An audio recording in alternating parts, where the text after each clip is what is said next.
Bonjour à tous et bienvenue dans mon atelier. Aujourd'hui, nous allons parler de la guerre totale et de l'implication de la société dans la guerre totale dans le cadre de la Grande Guerre. Dans, le- dans cet environnement, on va voir tout ceci dans trois grands points. Déjà, nous allons voir du côté de la propagande avec le consensus politique vis-à-vis de cette guerre.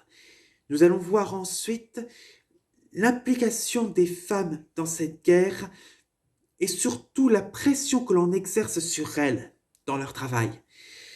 Et troisièmement, nous allons voir la culture de guerre qui se développe. Dans une partie importante de la guerre, il existait un grand consensus patriotique, tout aussi bien au niveau politique qu'au niveau de la population, alors qu'à la base, elle était censée être très courte, comme je l'ai dit dans la vidéo sur les débuts de la Grande Guerre. En août 1914, avec le déclenchement de la guerre et avec la mentalité belliqueuse et revancharde, on a une manifestation d'enthousiasme rare. Certes, parce que la guerre n'est pas très réjouissante, mais tout le monde faisait consensus, non pas pour attaquer l'ennemi et récupérer des territoires, mais pour défendre la patrie, pour défendre la terre de ses ancêtres. L'union des familles politiques se constitue dans des gouvernements d'union sacrée. Union sacrée, cela signifie que tous les partis politiques cessent de se battre entre eux pour défendre le pays à l'unisson. On a un consensus politique et militaire qui oriente le public pour continuer la guerre jusqu'à la victoire. Alors que dans les mentalités, on s'attendait à ce que la guerre se termine avant Noël, Noël 1914. Mais, comme nous l'avons vu lors des dernières vidéos, on a pu comprendre que la guerre a duré et devenait de plus en plus meurtrière. Donc à force, la population finit par se lasser, surtout à partir de 1917. En conséquence, dans les rangs de la société et de certains partis politiques vont se développer des franges importantes de pacifistes. Et les tensions sociales se développent dans tous les pays belligérants, où le niveau de vie est impacté. Nous l'avons vu avec les révolutions russes, février et octobre-novembre 1917. Avec la guerre, l'inflation est telle que le prix du pain a explosé.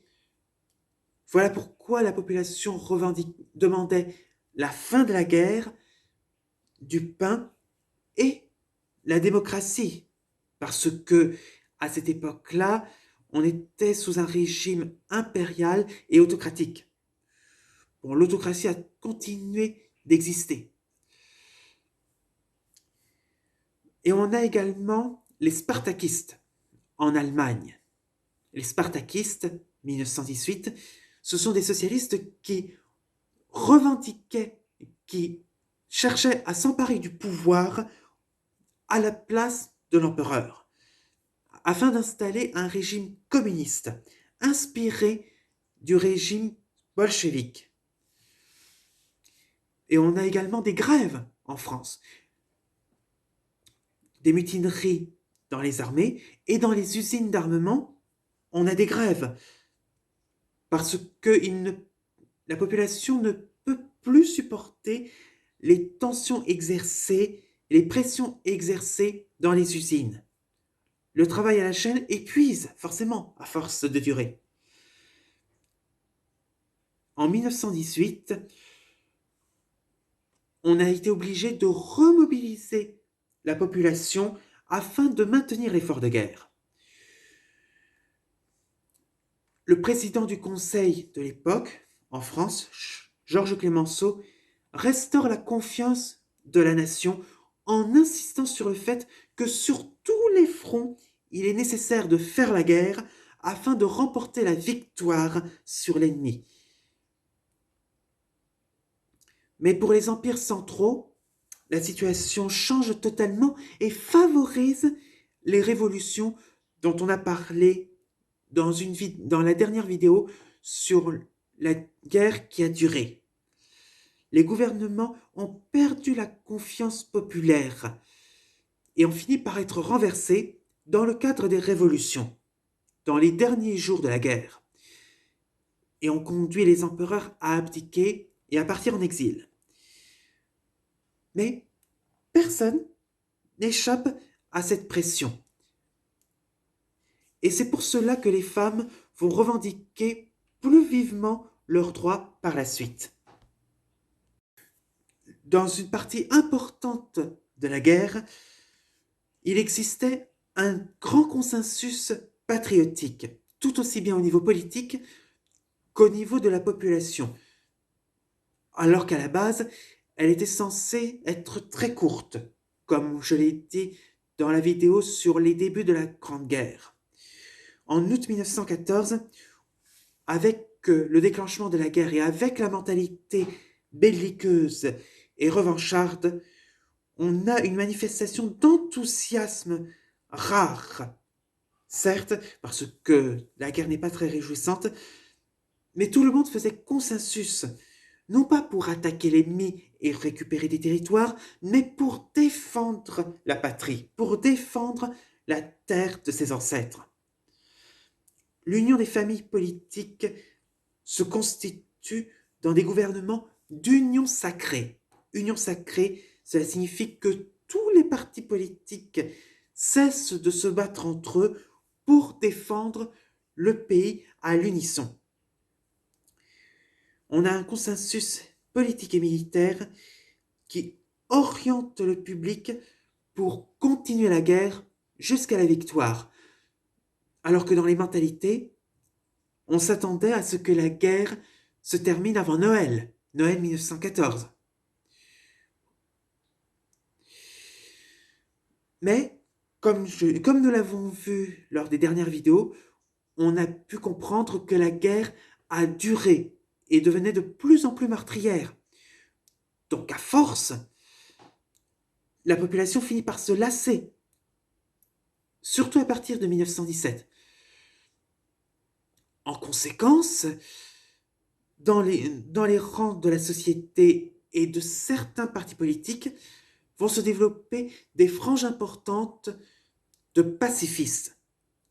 Et les tensions sociales se développent dans tous les pays belligérants, où le niveau de vie est impacté. Nous l'avons vu avec les révolutions russes, février et octobre-novembre 1917. Avec la guerre, l'inflation est telle que le prix du pain a explosé. Voilà pourquoi la population demandait la fin de la guerre, du pain et la démocratie. Parce que, à cette époque-là, on était sous un régime impérial et autocratique. Bon, l'autocratie a continué d'exister. Et on a également les spartakistes en Allemagne. Les spartakistes, 1918, ce sont des socialistes qui revendiquaient, qui cherchaient à s'emparer du pouvoir à la place de l'empereur, afin d'installer un régime communiste, inspiré du régime bolchevique. Et on a également des grèves en France, des mutineries dans les armées et dans les usines d'armement, on a des grèves parce que la population ne peut plus supporter les tensions exercées, les pressions exercées dans les usines. Le travail à la chaîne épuise forcément à force de durer. En 1918, on a été obligé de remobiliser la population afin de maintenir l'effort de guerre. Le président du Conseil de l'époque, en France, Georges Clemenceau, restaure la confiance de la nation en insistant sur le fait que sur tous les fronts, il est nécessaire de faire la guerre afin de remporter la victoire sur l'ennemi. Mais pour les empires centraux, la situation change totalement et favorise les révolutions dont on a parlé dans la dernière vidéo sur la guerre qui a duré. Les gouvernements ont perdu la confiance populaire et ont fini par être renversés dans le cadre des révolutions, dans les derniers jours de la guerre, et ont conduit les empereurs à abdiquer et à partir en exil. Mais personne n'échappe à cette pression. Et c'est pour cela que les femmes vont revendiquer plus vivement leurs droits par la suite. Et en guerre comme en paix, les femmes comme les hommes vont connaître l'influence des cultes de guerre. Ces fameux cultes de guerre renforcent la cohésion sociale. On dénonce la barbarie de l'ennemi. On valorise le patriotisme de nos soldats et la participation à l'effort de guerre pour tous. C'est pour cela que sur la plupart des affiches, on a la présentation de l'ennemi comme des bêtes sauvages, comme des monstres. On a la présentation des soldats comme des héros, combattant l'ennemi avec courage et détermination. Et pour les affiches de propagande, pour appeler tout le monde à participer, on a toutes les formes nécessaires pour donner le même message. Nous avons besoin de vous. Cela contribue à la militarisation de la société dans chaque pays belligérant. On a la diffusion de ces cultures sur de nombreux supports. On a des films de cinéma présentant les soldats comme des héros, comme de grands combattants et tout autre. On a les cartes postales valorisant les soldats et les femmes valorisées autour de Marianne. Et on a des jeux pour enfants. Mais on a au bout d'un certain moment des abus de la propagande. Au bout d'un certain moment, on va parler d'usage intensif de la propagande et ceux qui ne supportent plus la guerre, qui deviennent pacifistes, parlent de bourrage de crâne. Mais tant que la guerre dure, cette propagande se maintient.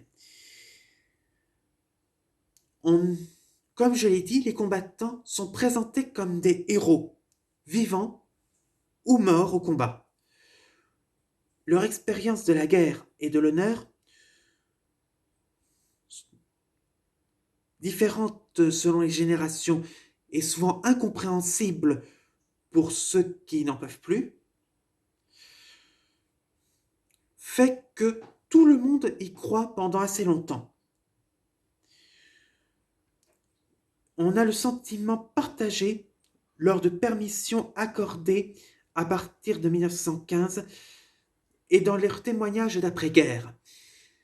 Parce que là, la société se divise entre ceux qui sont restés à l'arrière et qui ont subi ce qu'on appelle le bourrage de crâne, et les poilus qui reviennent au combat lessivés, écœurés et totalement déboussolés. Tous ceux qui reviennent du front sont devenus d'un pacifisme radical et donnent le même message. Plus jamais cela. Ne plus jamais revivre un tel enfer que celui qu'ils ont connu dans les tranchées. Les obus, les bombes, la vie dans des abris avec des rats dans la boue, où on ne se lavait que très rarement, manque de temps, alors que La société voyait les soldats comme des héros. Donc l'incompréhension est totale. Et on a des personnes qui sont pointées du doigt par la société. Les embusqués, ceux qui restent cachés à l'arrière pour éviter les combats, qui sont devenus de plus en plus nombreux à partir de 1917.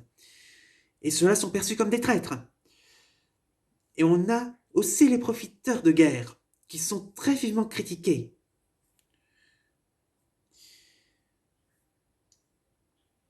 Et tout cela se diffuse. N'oublions pas que la guerre est mondialisée non seulement par les empires coloniaux, mais aussi par l'implication de nouveaux alliés venus de l'extérieur de l'Europe, comme le Japon, la Chine et les États-Unis. Forcément, on a des échanges des cultures, puisque des étrangers arrivent également dans les tranchées et sur le terrain. Réfugiés et combattants découvrent de nouvelles populations et de nouvelles cultures, comme les cultures chinoises, japonaises, américaines. Le jazz est arrivé en Europe grâce à l'arrivée des soldats. Mais on a également des tensions très fréquentes entre les troupes alliées dues à des préjugés raciaux, comme c'est le cas dans les troupes coloniales.